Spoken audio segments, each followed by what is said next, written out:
Good morning to all of you.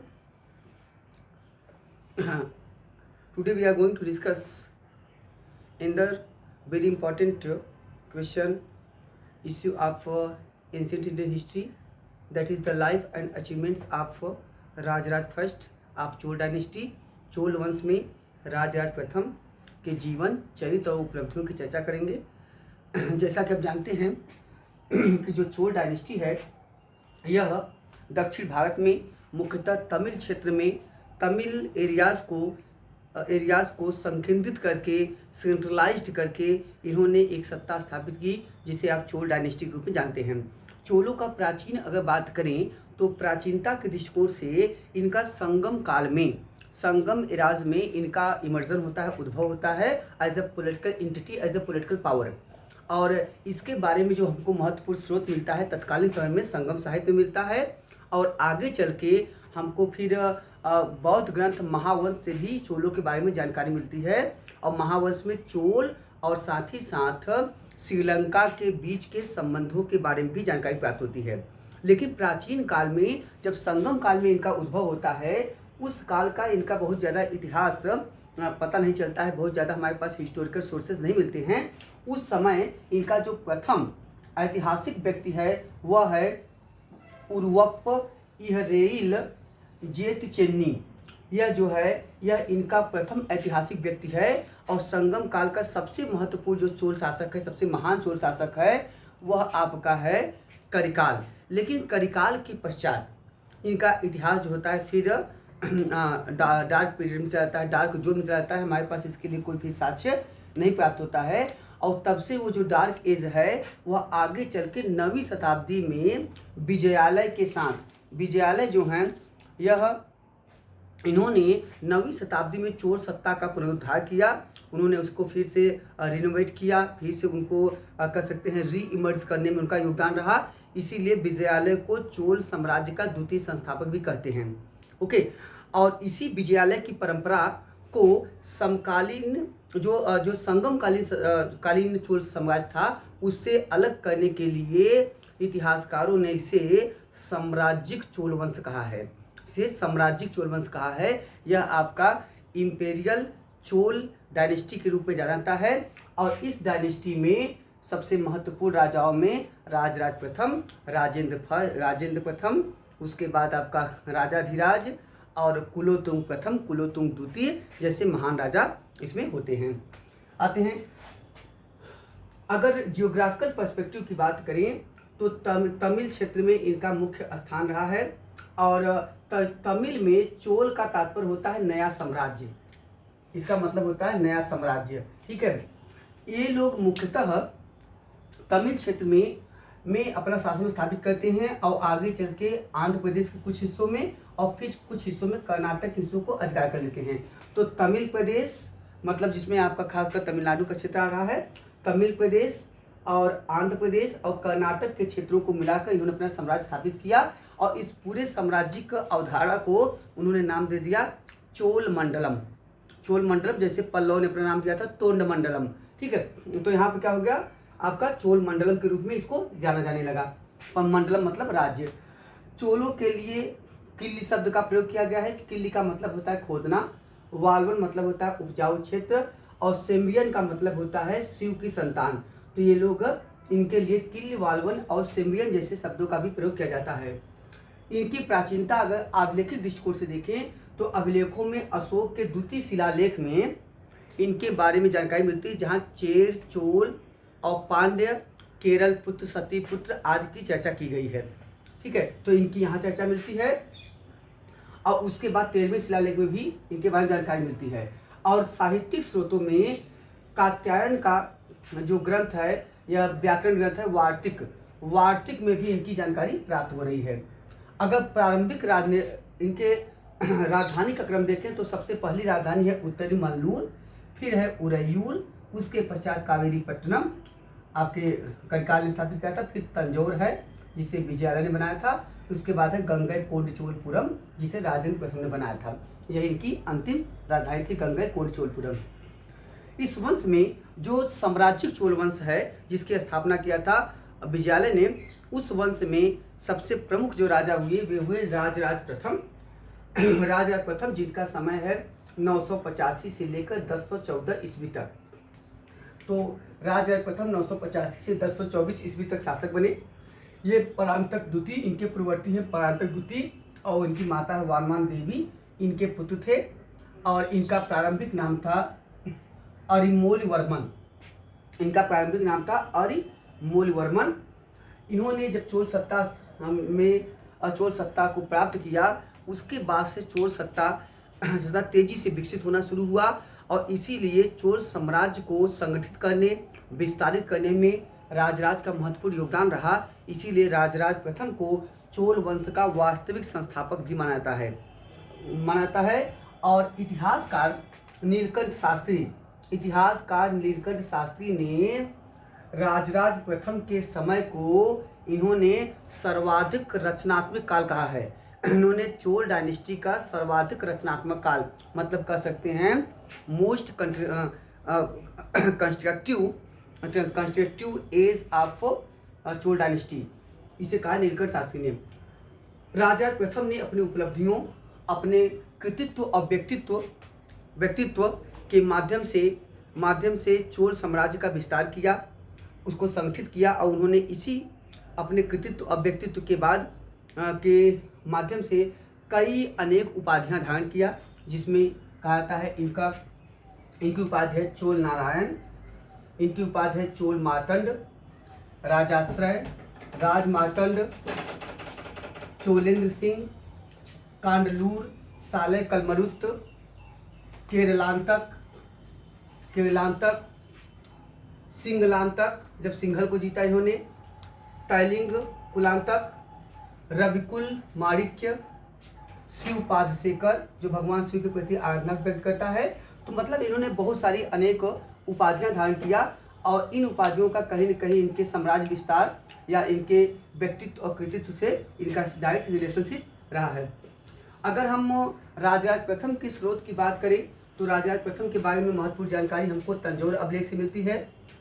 दूसरा हमको तिरुवालंगाडु लेख से प्राप्त होती है, और कुछ जानकारियाँ सैनिक अभियान के बारे में जानकारी हमको हट्टूर अभिलेख से भी प्राप्त होती है, जहाँ पश्चिमी चालुक्यों से युद्ध के बारे में चर्चा की गई है। ओके, आगे देखते हैं। शासक बनने के पश्चात राजराज प्रथम ने लौह और रक्त नीति का पालन किया, जो आपका ब्लड एंड आयरन पॉलिसी। तो blood and iron policy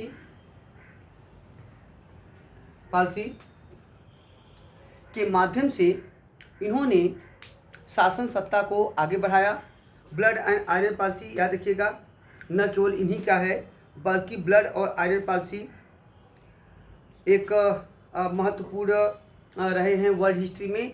Bismarck भी आपका ब्लड एंड आयरन पॉलिसी के महत्वपूर्ण द्योतक रहे हैं, महत्वपूर्ण प्रतिबिंब रहे हैं। तो ब्लड एंड आयरन पॉलिसी।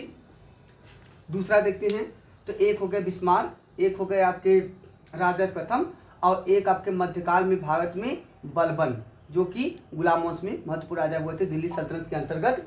तो ये तीनों लोग जो हैं ब्लड एंड आयरन पॉलिसी, लौह और रक्त नीति के माध्यम से अपने शासन को संगठित करने का प्रयास किया। शासक बनने के बाद साम्राज्य विस्तार के क्रम में अपने जो इम्पीरियलिस्टिक अप्रोच था इनका, जो इनका इम्पीरियलिज्म की भावना एटीट्यूड थी, उसके अंतर्गत उन्होंने कई विजय किया, जिसमें सबसे पहला आपका है केरल विजय राजराज प्रथम के शुरुआती दौर में किया जाता है। केरल में इन्होंने सर्वप्रथम केरल राज्य पे आक्रमण किया, और यहाँ पर उन्होंने कांडलूर का युद्ध था, त्रिवेंद्रम का युद्ध, उसमें था इन्होंने त्रिवेंद्रम का युद्ध, त्रिवेंद्रम या कांडलूर के युद्ध में इन्होंने शासक भास्कर रवि वर्मन को पराजित किया, और इनके क्षेत्रों पर अधिकार कर लिया, और इस अधिकार के बाद उन्होंने कांडलूर सालय कलमरुद्ध की उपाधि धारण किया। इसके बाद उन्होंने कांडलूर सालय कलमरुद्ध और केरलांतक की उपाधि उन्होंने धारण किया। दूसरा महत्वपूर्ण इनकी विजय है। दूसरा है इनका, इन्होंने इसके पश्चात पांड्यों पे आक्रमण किया। और पांड्य वंश आपका पता है कि जो दक्षिण भारत के एकदम निचले सुदूर दक्षिणी एरिया में ये लोग शासन करते थे। इनकी दो बड़ी फेमस इनके यहाँ वो थी बंदरगाह थे, ठीक है, जिसमें एक था आपका कालची और दूसरा था कोरकई, जो था कालची कोरकई, जो मोती उत्पादन के लिए बड़ा प्रसिद्ध थे। पांड्य वंश में जब इन्होंने आक्रमण किया तो वहाँ पे उन्होंने पांड्य शासक अमरभुजंग को पराजित किया। और पांड्य शासक अमरभुजंग को पराजित किया। और अमरभुजंग को पराजित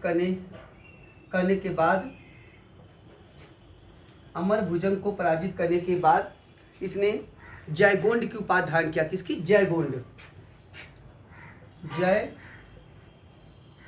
जयगोंड की उपाधि इन्होंने धारण किया।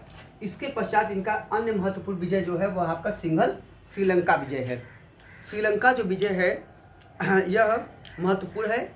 इन्होंने तत्कालीन समय में श्रीलंका पे आक्रमण किया और श्रीलंका में इन्होंने शासक जो थे महेंद्र पंचम, इन्होंने श्रीलंका के शासक महेंद्र पंचम को पराजित किया।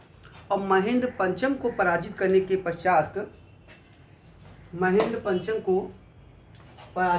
पश्चात इन्होंने उनकी राजधानी पर अधिकार कर लिया। तो श्रीलंका में महेंद्र पंचम को पराजित किया। इसके बाद राजधानी इनकी जो थी अनुराधापुर तक पहुंच के अधिकार कर लिया। राजधानी अनुराधापुर को इन्होंने बदलकर उसके स्थान पे पोलनरुवा को राजधानी बना दिया। इसके स्थान किसको राजधानी बना दिया? पोलनरुवा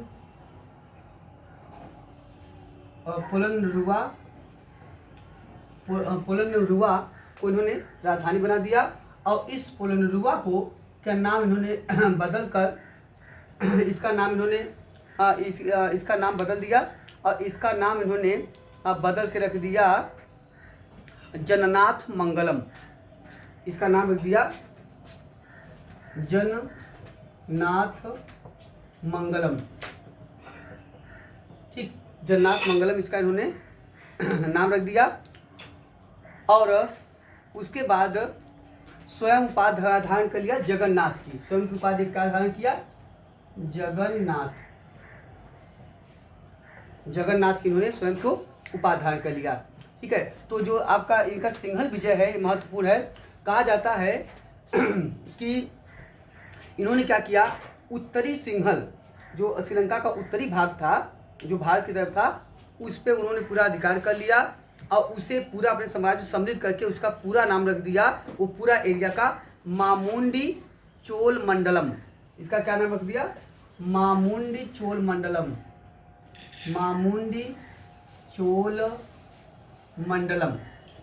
ठीक, ये पूरा जो श्रीलंका का हिस्सा था इसमें समाहित कर दिया गया। ठीक, आगे देखते हैं। इसके बाद कल्याणी के चालुक्यों पर इन्होंने आक्रमण किया। कल्याणी के जो आपके चालुक्य, जिन्हें पश्चिमी चालुक्य कहते हैं, ये लोग गुजरात में शासन करते थे। यहाँ पर इन्होंने आक्रमण करके शासक थे सत्याश्रय, ठीक है, उनको इन्होंने पराजित कर दिया। और इसकी जानकारी कहाँ मिलती है? इसकी जानकारी मिलती है 1007-8 ईस्वी में एक अभिलेख है, हट्टूर अभिलेख।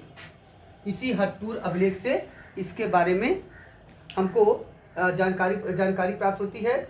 और यहाँ सत्याश्रय को उन्होंने पराजित करके उनके सेनापति थे केशव, तो सत्याश्रय के सेनापति केशव को बंदी बना लिया। तो पश्चिमी चालुक्यों पर आक्रमण करके सत्याश्रय को पराजित किया और उसके पश्चात इन्होंने जो उनके सेनापति हैं, उनके सेनापति केशव को बंदी बना लिया।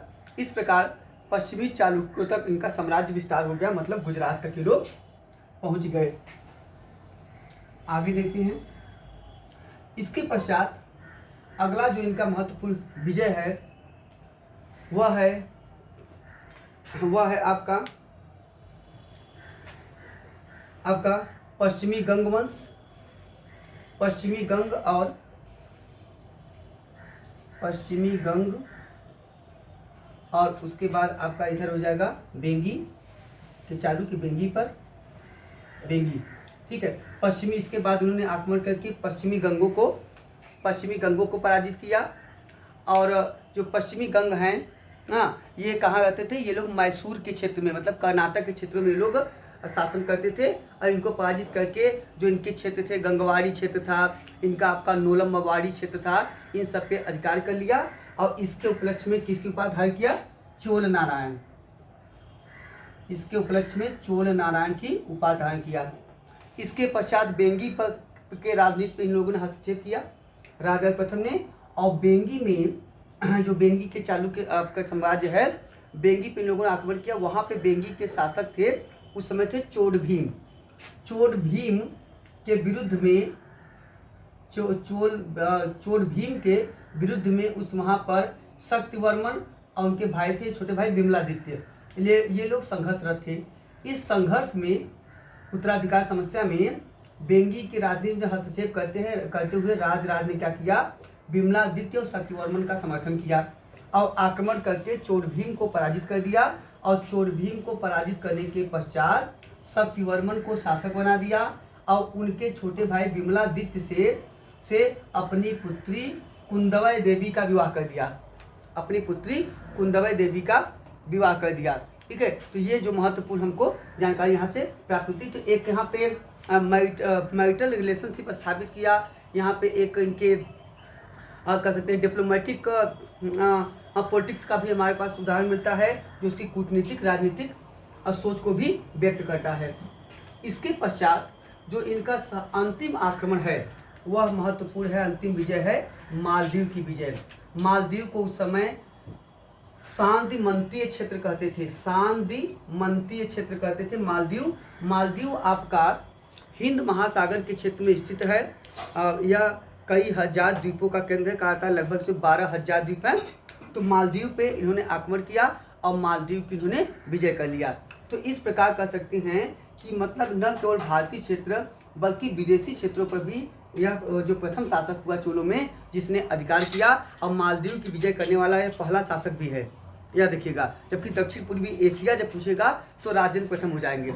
हाँ, मलयद्वीप पुंज पूछेगा, मलयद्वीप खंड, वो भी हो जाएगा राजेंद्र प्रथम। लेकिन यहाँ पे मालदीव की विजय और आपका श्रीलंका तक की जो विजय का श्रेय है इनको दिया जाता है।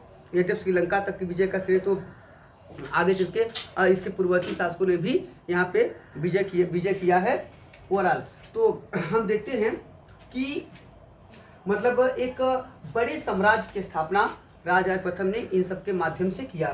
राजा प्रथम के साम्राज्य विस्तार की अगर बात करें, अगर उसके हम एक्सपेंशन ऑफ एम्पायर को देखें तो हम देखते हैं कि जो तुंगभद्रा के दक्षिण का क्षेत्र है, तुंगभद्रा नदी के दक्षिण का क्षेत्र, जहाँ से चोल डायनेस्टी की शुरुआत होती है, खासकर जियोग्राफिकल पर्सपेक्टिव में, भौगोलिक स्वरूप में, तो तुंगभद्रा नदी के दक्षिण का एरिया से लेकर सुदूर दक्षिण का मतलब आपका हो जाएगा यहाँ पे, ये आपका जो दक्षिणी एरिया है जो इंडियन पेनिनसुलर है यहाँ पर।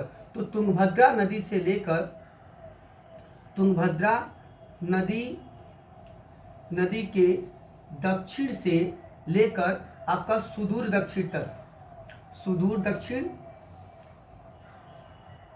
ठीक है, जो आपका फार ईस्ट है, तो फार ईस्ट एरिया तक आपका यहाँ तक हमको यहाँ से इनके पूरे साम्राज्य मिलते हैं, जिसमें एक तो आपका हो जाएगा कौन सा, तमिलनाडु का क्षेत्र, ये आपका हो जाएगा, क्योंकि चोल मुख्यतः तमिलनाडु के पूर्वी हिस्से से अपना साम्राज्य स्थापित किए थे।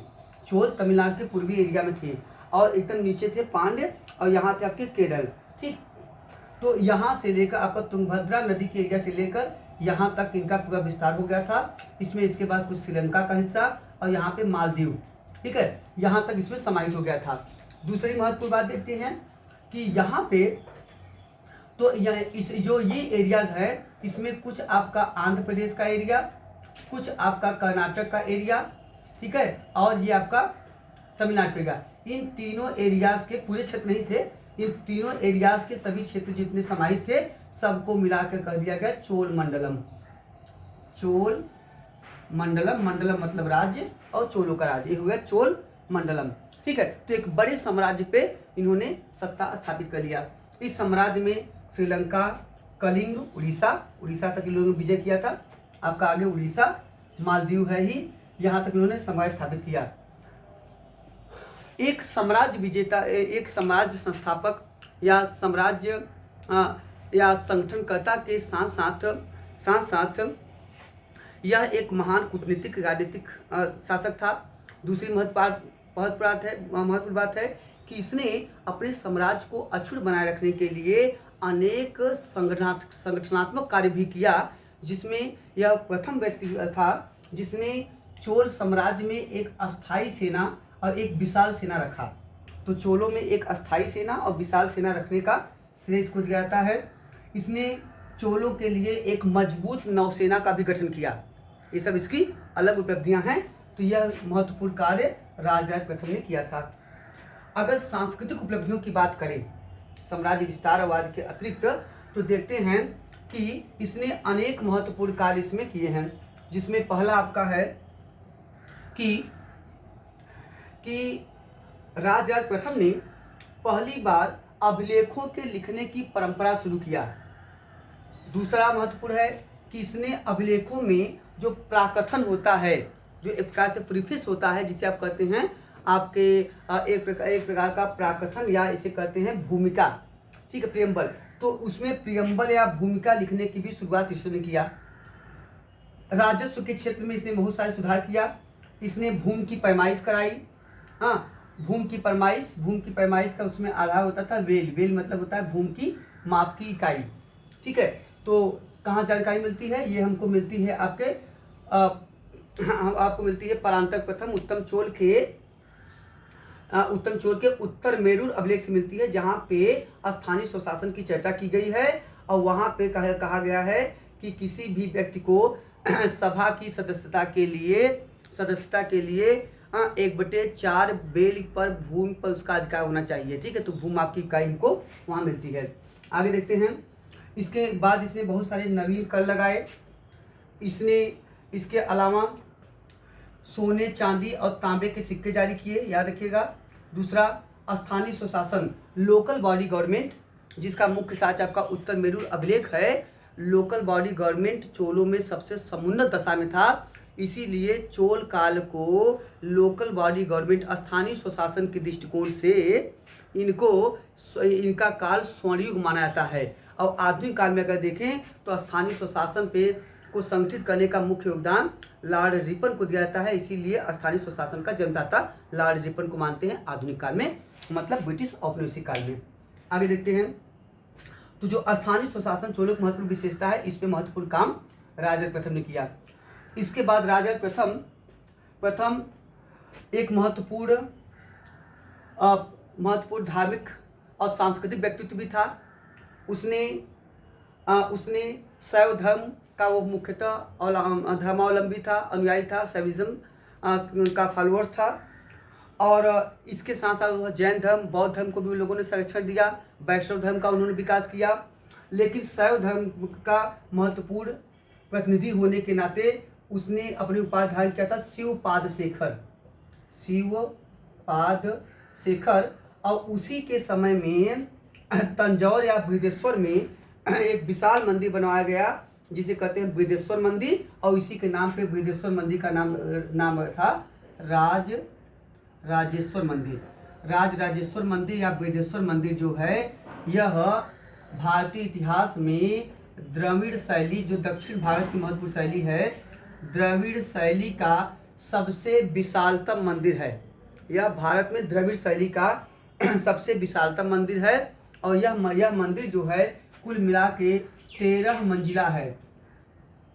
यह मंदिर 13 मंजिला मंदिर है। इस मंदिर की सबसे बड़ी जो विशेषता है वह उसके शिखर हैं, और उसके शिखरों के जो आर्किटेक्चरी है उसको देखकर एक संगीतमय प्रतिध्वनि, संगीतबद्ध एक लयता, एक म्यूजिकल हार्मनी का आभास होता है। क्वेश्चन सिविल पूछा गया है, याद रखिएगा। उसके शिखरों को देखकर एक संगीतमय प्रतिध्वनि का आभास होता है, याद रखिएगा, ठीक। तो ये हो गया आपका बृहदेश्वर मंदिर।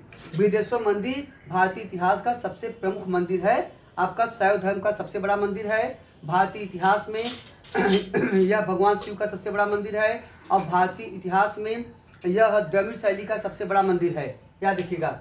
और जबकि वर्तमान में भगवान शिव की सबसे बड़ी जो मूर्ति है पूरे भारत में, वह मूर्ति आपका वह कहाँ मिलता है? वह मिलता है कोयम्बटूर में आदियोगी की जो मूर्ति है, आदियोगी की मूर्ति जो अभी स्थापित हुआ कुछ साल पहले, ठीक है, वह आदियोगी की मूर्ति भारत में सबसे बड़ी मूर्ति है भगवान शिव की, लेकिन वह किसी मंदिर में नहीं स्थापित है। आगे देखिएगा, अगर नंदी की मूर्ति की बात करें तो कहा जाता है जो लिपाक्षी मंदिर है उसमें जो नंदी की मूर्ति स्थापित है वो भारत में सबसे बड़ी नंदी की मूर्ति है। आते हैं तो याद रखिएगा, एक जो बृहदेश्वर मंदिर है यह तंजौर में बनवाया गया है, 13 मंजिला है। दूसरा बृहदेश्वर मंदिर आपका बनवाया गया है राजेंद्र प्रथम ने बनाया है गंगई कोंड चोलपुरम में। यह जो मंदिर है यह भी आपका बृहदेश्वर मंदिर कहलाता है। यह 8 मंजिला है, 8 स्टोरीज है, ठीक है। तो ये 8 मंजिला है और दूसरा वाला कितना है? 13 मंजिला है। इसके अलावा अगर देखें तो इसने बुद्धिज्म को भी इसने कह सकते हैं कि उसका भी संरक्षण दिया, जैनिज्म को इन लोगों ने संरक्षण दिया। और इनके समय में कई महत्वपूर्ण घटनाएं हम देखते हैं। उस समय शैलेंद्र वंश के शासक थे श्री विजय में शैलेंद्र वंश के शासक थे श्रीमार विजयो तुंगवर्मन। इनके परराष्ट्रीय नीति की भी इससे आभास होता है। तो जो श्रीमार विजय तुंगवर्मन हैं, इन्होंने इनसे निवेदन किया राजा प्रथम से, और इनके निवेदन पर नेगपट्टम में एक चूड़ामणि विहार बनवाने के लिए, नेगपट्टम में चूड़ामणि विहार बनवाने के लिए यहाँ के लोगों को राजराज ने प्रोत्साहित किया, उनके माध्यम से बनवाया। और उसको बनने के लिए उन्होंने आनय मंगलम नामक गांव दान में दे दिया। आनय मंगलम नामक गांव का जो राजस्व आता है उसको उन्होंने दान में दे दिया। एक ये महत्वपूर्ण जानकारी मिलती है। दूसरा, इनकी जो रानी है लोक महादेवी के साथ इन्होंने तुला भार दान किया था। तुला भार दान का मतलब होता है राजा महाराजा जब किसी तुला मतलब होता है कि एक मेजरमेंट होता है, आपका तौल होता है, उस पर बैठ जाते हैं और उनका जो वजन होता है, वेट होता है, उस वेट पे जो भी स्वर्ण चांदी आदि वस्तुएं आती हैं उसको दान दे दिया जाता है। तो इसको हो गया आपका तुला भार दान किया। और साथ ही साथ इन्होंने हिरण्यगर्भ यज्ञ का भी संपादन किया था। इतिहासकार नीलकंठ शास्त्री ने इनके शासनकाल को चोल काल का सर्वाधिक रचनात्मक काल कहा है। अगर परराष्ट्रीय नीति की बात करें तो हम देखते हैं कि इन्होंने डिप्लोमेटिक रिलेशनशिप और जो आपके फॉरेन मिनिस्ट्री होता है उस पर भी उन्होंने महत्वपूर्ण काम किया। इन्होंने कंबोडिया के शासक खमेर शासक से, जिनका नाम था सूर्यवर्मन प्रथम, इनसे भी इनका डिप्लोमेटिक रिलेशनशिप था। और सूर्यवर्मन ने राजराज प्रथम के लिए एक रथ भेजा था। दूसरा, श्री विजय के शैलेंद्र वंशी शासक श्रीमार विजय तुंगवर्मन से भी इनका संबंध था, जिनके माध्यम से नेगपट्टम में एक चूड़ामणि विहार बनवाया भी गया। ठीक है, तो कुल मिला के हम कह सकते हैं कि राजराज प्रथम का शासनकाल न केवल राजनीतिक दृष्टि से उच्च कोटि का था, न केवल साम्राज्य विस्तार की दृष्टि से महत्वपूर्ण था, बल्कि सांस्कृतिक उपलब्धियों के लिए भी राजराज प्रथम का शासनकाल महत्वपूर्ण था। उन्होंने जिस चोल साम्राज्यवाद की अवधारणा स्थापित किया, जिस चोल साम्राज्यवाद की पृष्ठभूमि तैयार किया, उसी पर आगे चल के उनके पुत्र राजेंद्र प्रथम के समय चोल वंश अपनी प्रभुसत्ता, अपनी सॉवरेंटी के सर्वोच्च बिंदु पर, अपने अपेक्स पॉइंट पे, जेनिथ पॉइंट पे पहुंच जाता है। Okay, thank you to all of you.